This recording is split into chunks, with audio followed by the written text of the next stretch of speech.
You've hired a lot of project managers over the years, and you're bringing people into a crucial role for the business. How do you handle the pressure about bringing people in who are going to have such responsibilities? That's a hard one, because I always talk about the fact that project manager is one of those roles where, can you truly scientifically assess them in an interview and go, what's this going to be like? Is this going to work? And I will put my hand up to say I've made mistakes in hiring and I've hired the wrong people at times, but other times I've hired some amazing people. And what I always look for is somebody who has the ability to communicate and to manage stakeholders. That stakeholder management piece for me is critical, because we, as PMO and head of change, we can give you the tools. We can teach you the process. We can teach you the mechanics of the life cycle, right? That you can teach anybody.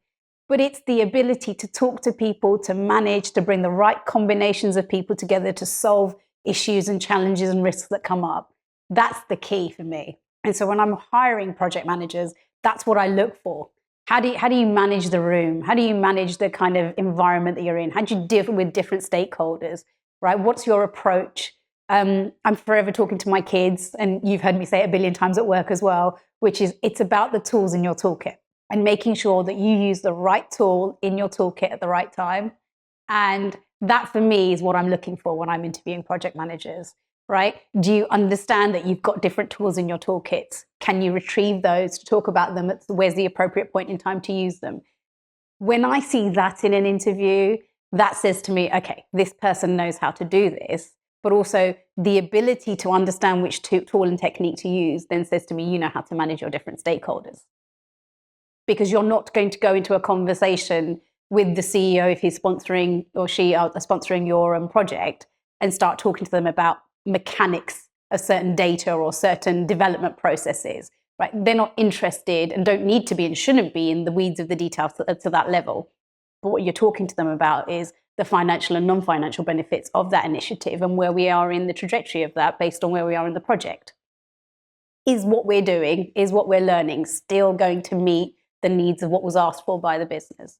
And if somebody is able to ask and answer those critical questions at the appropriate points in time, then I'm a fundamental believer in it's the EQ, IQ piece, isn't it? And I think project managers fundamentally need to have EQ more than anything. Stakeholders are emotional. We're all emotional when it's our baby and we want it to succeed and we want it to be in the right place. And I think it's really, really important that that is what project managers demonstrate when they're being interviewed, that they're sensitive to the emotions of the stakeholders that are around them. They're sensitive to the different competing priorities. And therefore, anything that you're presenting them in a pack or data or you're talking them, walking them through, sings to that. So you mentioned EQ is really important there. When you're looking at a project manager in an interview, is that the thing that has to leap out for you to feel like, yeah, they've got it? Or is there something else that you're looking for as well? So for me, that comes out over time. So when I'm interviewing, I always tend to do a 15-minute, half an hour quick telephone interview, just kind of, can they dot their I's, can they cross their T's, really quick, just to kind of put a face to a name and a CV. And then the first stage face-to-face, I always get different people in the team to interview the candidate. And when I say different people, it's a combination of different levels of experience, different roles within the change lifecycle as well, because, hey, this might come as a surprise to some people, but not everybody in a change team is a project manager. And then by doing that, what you get is you get the perspective of the different people that have interviewed them. You get the different styles as well. And you start to build up a picture of a candidate through these other lenses. And then I always do the same thing for a second round. And then I always do a one-to-one for the third stage interview. That's normally a very, very informal, let's have a conversation. I'm not hiring robots. You're a member of the team. And I always, you've heard me say it a million times, right? It's like, I come to work, I spend more time with the people that I work with than I do my husband and children. You've got to enjoy it. It's got to be a little bit of camaraderie. We've got to have a little bit of fun. And that's what I'm looking for in that last interview. But the other reason I ask and want to feel that is I want to know, can you be a member of my team? Because my philosophy for my team is if one of us fails, we all fail. It's not about the I, right? It's how we collectively, as a team, bring the organization on that journey of change? And therefore, can you be a member of the team? Can you lead in certain phases? Can you take a back seat and support in other phases and other projects? Because we all take on different roles in different projects depending upon what the change is. And for me, it's about building a team that has the ability to step in and step out, the ability to support, the ability to lead, the ability to share. And that's what I'm looking for in that last interview. And when you combine those three stages together, what you're doing is you're building up a picture of somebody who, it's definitely that EQ side of things, right? Can they pick up cues in different members of the teams and the questions that they're asking? Are they listening, right? Are they showing where they can have a bit of fun? They can be part of a team. They can roll their sleeves up where needed. They can take a step back. And that's what helps me build a holistic picture of the candidate. Because as I said before, I can teach you the tools. I can teach you the process. I can teach you the standards, right? But it's, can you take those standards and those tools into your toolkit that you already have and become part of this team that is genuinely a team that has each other's backs, that we all cover each other. And for me, that's what I'm looking for. And I've always gone by this, which is really genuine project managers who are highly skilled and good at what they do. They have that part, and they can bring those different pieces together and manage different difficult stakeholders. Yeah, I can see that, and I can see the outcomes of that, because within the evolution of the team that we worked in, there were relatively few cases of inter-team issues between personnel, and everyone seemed to embrace the same positive approach. The reasons why maybe some people succeeded and other people didn't succeed probably comes more down to how they interacted with difficult stakeholders, let's say, and their ability to handle those situations, rather than any kind of a personality issue within the team or their technical abilities.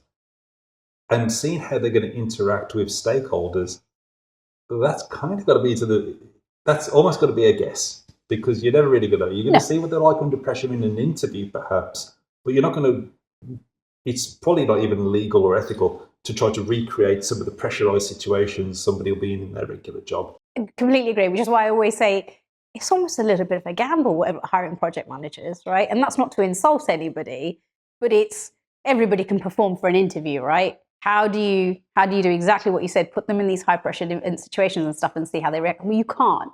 So all you can do, which is why I focus the interviews being on multiple people meet the person, they ask different questions and different combinations, different roles, different approaches, different lenses. So you start to build up a picture of who you think this candidate is.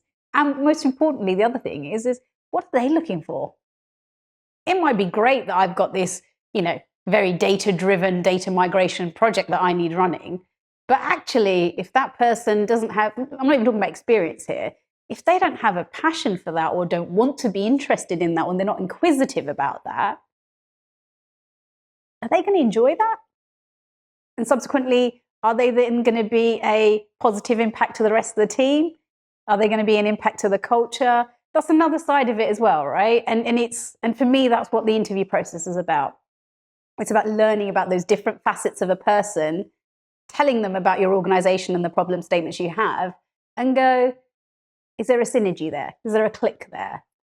You're mentioning doing, say, a data migration project there just brings another question to mind. We sometimes see jobs advertised for, say, digital project manager or technology project manager or technical project manager, or sometimes just project manager. And I think these titles sometimes throw people. Yeah. Do you have a particular preference? Would your preference be to have a specialized project manager for a specific project? Or do you believe in having a more generalist pool of project managers who can maybe not have the same level of hands-on expertise in, say, a technical sense as some people on the market, but are able to perhaps, work themselves up to that point over the course of a project? So definitely the latter. Yeah. And you and I have had this conversation multiple times as well, right? Which is, as people who change professionals, we tend to be generalists. And for me, that is a big, big positive. Yes. Right? By being generalists, we are able to facilitate different forms of change through different organizations, through different cultural maturities, through also different capabilities that are available and not available. So not everybody has the luxury of working in an organization where they have technical project managers that sit in IT, for example, and then you have business project managers, and then they work together. If you've got that and your organization can afford that, that's brilliant, because those expertise do come in handy, and having people who are specialists in the technology domain or the data domain, for example, will always add value. But for me, that doesn't mean that generalist project managers can't do those projects. And I think that's the key, because our job is to do the facilitating, to do the planning, to do the risk mitigation, to do the change management piece, and all the other bits that project managers that do that never goes into a job description, right? And is covered under the ad hoc duties. That's our role.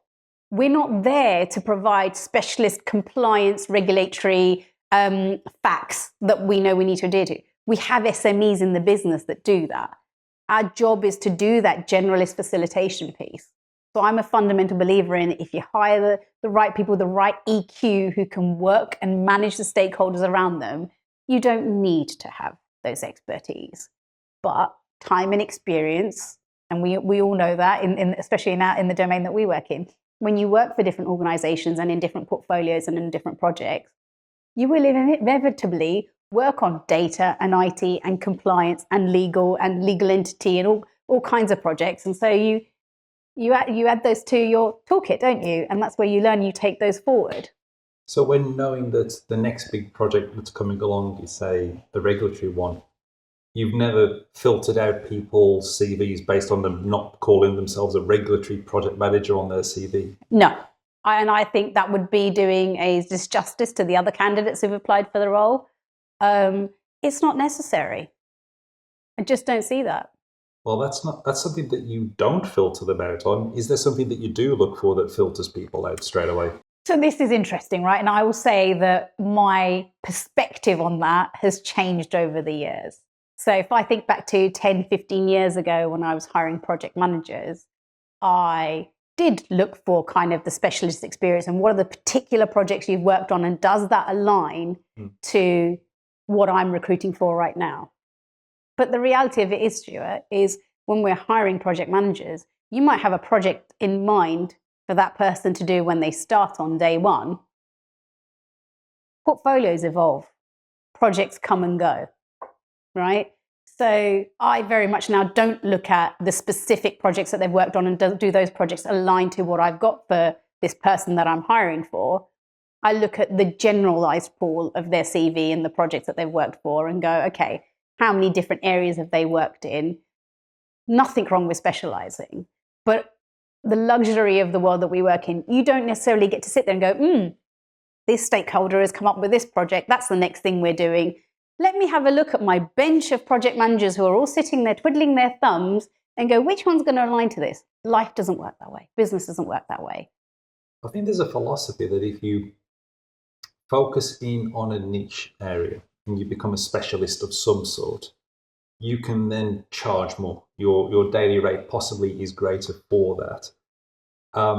Outside of contracts that are very narrow and specific about you will deliver this one project, and it is a technical one or a regulatory one that requires your expertise in some particular way, but it needs a specialist. Outside of that, then that advantage disappears as soon as it becomes a perm role. Correct. But also, if you narrow your CV and your skill set and the way you're kind of putting yourself out there to the market in such a niche way, are you then not ruling yourself out of all the other roles that could be available to you that you have the skill set and experience for? You're just not highlighting it to recruiters and hiring managers. And so for me, I'm a firm believer in having multiple CVs, by the way, when you are interviewing, when you are looking for your next role.